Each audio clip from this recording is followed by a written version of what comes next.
लेकिन मस्जिद में एतकाफ बैठने के लिए जरूरी चीज यह है कि एक तो एतकाफ संजीदा लोग बैठे, बच्चे कसरत के साथ एतकाफ ना बैठे, संजीदा लोग बैठे। क्यों कि अब 10 दिन मस्जिद में गुजारने और रमजान मुबारक का बाबरकत महीना है।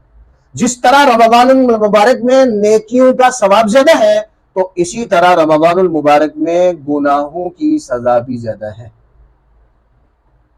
अगर हम एतकाफ बैठ रहे हैं तो हमें इंतहाई संजीदा होना पड़ेगा।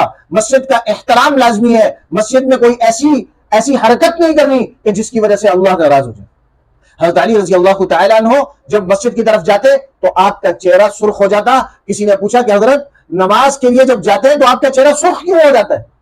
फरमाया मैं अल्लाह के दरबार में जाता हूं और अल्लाह का दरबार समझ कर जाता हूं और डर डर के जाता हूं कि कहीं ऐसा ना हो कि मुझसे कोई बेअदबी हो जाए जिसकी वजह से मेरा अल्लाह मुझसे नाराज ना हो।